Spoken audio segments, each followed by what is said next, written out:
שלום חברים וחברות, אנחנו בשיעור פרשת שבוע, ואני חושב לעצמי, זה כבר שיעור שני או שלישי שאנחנו עושים פה בבית מרחוק, ואיך שהפרשה של כל שבוע בעצם מזכירה לנו את הזמן. לפעמים אנחנו עוברים יום אחר יום, ואנחנו כבר לא תמיד שמים לב איפה אנחנו, אז הפרשה היא הדרך שלנו לשים לב כמה אנחנו מתקדמים כל שנה. שבוע שעבר ראינו בפרשת בראשית, עכשיו אתם יודעים שמאדם הראשון עד נוח, שזה הפרשה שלנו, עברו כבר 10 דורות. אנחנו ממשיכים בסיפורי התורה. היום אנחנו נלמד על פרשת נוח, אז הביאו מחברת פרשת שבוע, קלמר, ואנחנו מתחילים. הפרשה שלנו היא פרשה עמוסה, ובעצם היא ממשיכה את מה שראינו בסוף פרשת בראשית. בני אדם באמת התחילו לעשות דברים לא טובים בארץ, ואלוהים החליט שהוא רוצה להשמיד את כל הארץ, את כל האנשים בעולם, והוא בחר בן אדם אחד, נוח, איש צדיק, תמים היה בדורותיו. ונוח הזה, שהיה איש צדיק בדורו, באמת הוחלט להיות זה שצריך לבנות לעצמו אונייה גדולה. אנחנו קוראים לה תיבה. הבאתי לכם פה תמונה של אונייה אמיתית שהייתה ממש לפני 30 וכמעט 40 שנה. קראו לה האונייה הזאת, כתוב פה למעלה באנגלית, מצדה, וזו התוכנית שלה. תראו איזו תוכנית מפורטת. יש לנו פה את גוף הסירה, האונייה הגדולה הזאת, כשלמעלה פה יש את כל המקום של הפיקוד, ואיפה שהחיילים, זאת הייתה סירה של חיילים ישראלים, איפה שהם גרו ואיפה שהם עשו דברים, יש להם פה אנטנות, פה למטה כתוב חדר מכונות, יש להם פה מחסנים. עיקר המטרה של האונייה הזאת הייתה שיהיה להם מחסנים גדולים פה, להעביר כל מיני דברים עבור הצבא. תראו איך הסירה הזאת נראית פה מהצד, ופה זה מישהו שאחד החיילים שהיה על הסיפון, צילם איך היא שטה בתוך המים. תראו כמה פרטים היה צריך לסרטט בסרטוט אחד, כדי שאחרי זה בעוד הרבה סרטוטים כדי לבנות את הסירה הגדולה הזאת.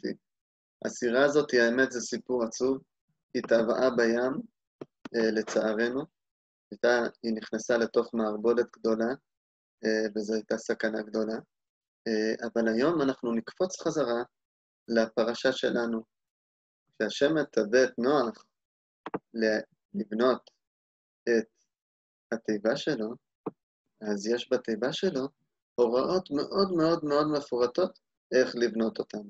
בואו נשים לב. השם אומר לנוח, עשה לך תיבת עצי גופר. גופר, הכוונה סוג העצים שאותם היה צריך נוח ללקט, ומהם לבנות את התיבה. פרט הבא, קינים תעשה את התיבה. קינים, יש כל מיני פירושים. אחד הפירושים זה שצריך להכין בתוך התיבה חדרים, כמו אותם מחסנים שראינו בסירה של מצדה. אולי הכוונה לפסים של עצים, וחפרת אותה מבית ומחוץ בכופר. מילה וחפרת בכופר, הכוונה לחסות. תכסה את התיבה עם חומר שכמובן יאטום את התיבה שלא ייכנס לתוך המים. הפסוק הבא, וזה אשר תעשה אותה, 300 אמה אורך התיבה. אמה, אם אתם זוכרים, זה גודל של אמה של מבוגר, של יד של מבוגר. 300 כאלה, זה יוצא מה שאנחנו קוראים היום בערך 150 מטר. זה האורך של התיבה. 50 אמה רוחבה. הרוחב של התיבה צריכה להיות 50 אמה, ו30 אמה קומתה. קומתה הכוונה גובה. אז יש לנו 300 אורך, שזה ארוך מאוד, 50 אמה רוחב, והגובה 30 אמה. עוד כמה דברים צריך שתהיה בתיבה הזאת. צוהר תעשה לתיבה. צוהר זה כנראה איזשהו חלון. יש פירושים שאומרים שזה דווקא אבן טובה שהוא היה צריך להכניס פנימה שתאיר. ואל אמה תחלנה מלמעלה. כלומר, התיבה צריכה להיגמר ככה כמו משולש, עם אמה, בסך הכל אמה אחת למעלה. ופתח התיבה, הפתח של התיבה, איפה צריך לעשות את הפתח, הדלת? בצידה תשים, בצד שלה. תחתיים, שניים ושלישים תעשיה. כלומר, צריך שיהיה לה 3 קומות. התחתיים, הקומה מתחת, הקומה השנייה והקומה השלישית מלמעלה. מה שאתם עושים עכשיו זה עושים עצור על הסרטון, תשאירו את הפסוקים האלה מול עיניכם, ותכינו אתם סרטוט, כמו ממש סירת המצדה, תכינו אתם סרטוט במחברת, תוסיפו כמה אורך התיבה, מה הגובה, מה הרוחב של התיבה, וכל הפרטים שיש כאן, קדימה לעבודה. כשאתם מסיימים, תחזרו עוד פעם לסרטון, אנחנו נמשיך. אנחנו ממשיכים אחרי שסרטטתם את התיבה שלכם, ואני רוצה שנרגיש את ההרגשה הזאת, רגע נדמיין, שנוח נכנס לתוך תיבה, עם 3 ילדיו, שם חם ויפת, עם האישה שלו והאנשים שלהם, ועם החיות שהוא אסף. הוא אסף 7 זוגות של חיות טהורות, ועוד זוג אחד, זכר ונקבה, מכל שאר החיות. הוא מכניס את כולם לתיבה וסוגר את התיבה מהר ברגע שהמים מתחילים לרדת. אתם יודעים שהתורה אומרת, ויסחרו מעיינות, שהמים עלו מהתהום וגם מהגשם, ככה היה המבול. כל המים שהיה בארץ ומהימים ומהתהומות עלו למעלה, ומהצד השני גשם, וככה הקיפו את כל העולם. מה זה התחושה הזאת? נתבונן בציור של צייר שהכרנו שבוע שעבר, קראו לו וויליאם טרנר, הוא צייר בריטי, והוא צייר פה ציור שנראה לי ממש אפשר להרגיש את זה. תנו לכם רגע להתבונן בציור, ולפני שאנחנו נחשוב מה יש בציור, תנסו להרגיש מה הציור גורם לי להרגיש. כן, תמשיכו רגע בתנועה הזאת של הציור. אתם רואים שממש נראה שהצייר צייר אותו בעיגול גדול כזה. וכשאנחנו הולכים עם העיגול הזה, אנחנו בעצם הולכים מהחוצה פנימה.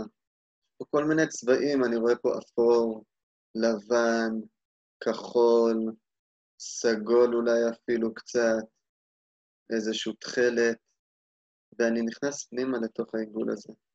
ופה, יש לנו פה איזשהו דמויות של דברים שנראים לנו, אולי אנחנו יכולים לזהות, אולי זה תורן של אונייה, ואנחנו כשניכנס פנימה לתוך המערבולת הזאת, שהצייר פה טרנר הצליח בצורה נורא מיוחדת להעביר לנו, אנחנו בעצם נראה שבמרכז באמת יש אונייה.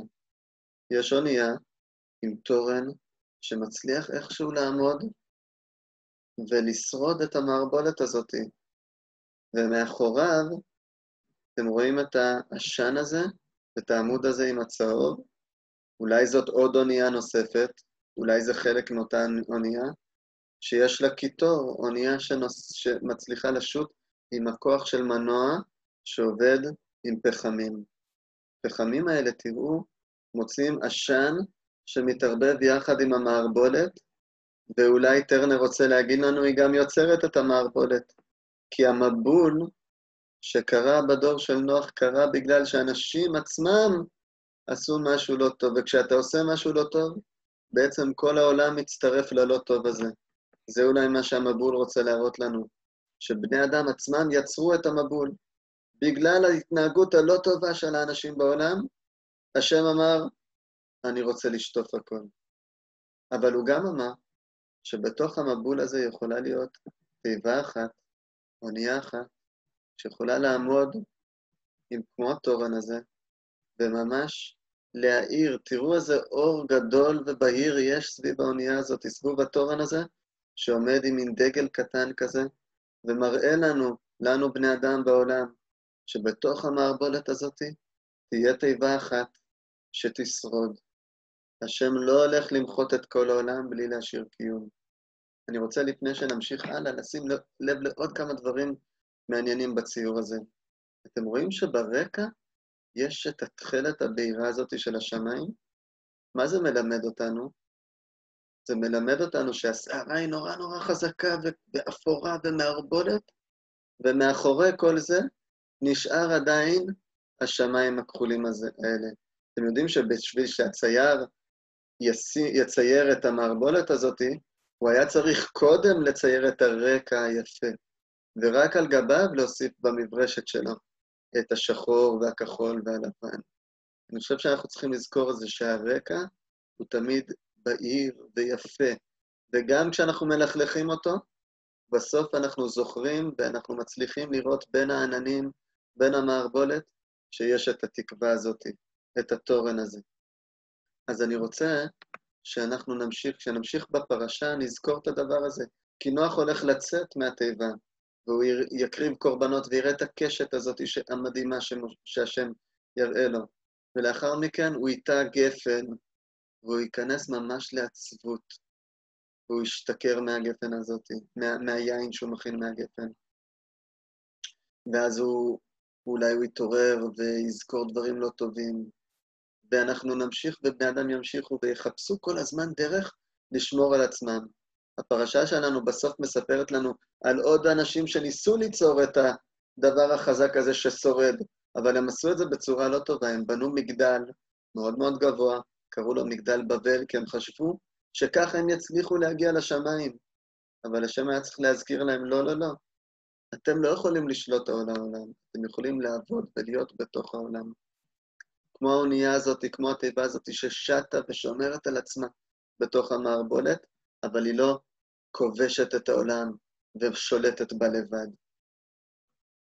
הבעל שם טוב לימד אותנו משהו מאוד מעניין. הוא הזכיר לנו שבעברית המילה תיבה היא גם כוונה מילה. כן, מילה, שאנחנו מדברים היא נקראת גם מילה. והוא אמר שזאת גם מילת תפילה.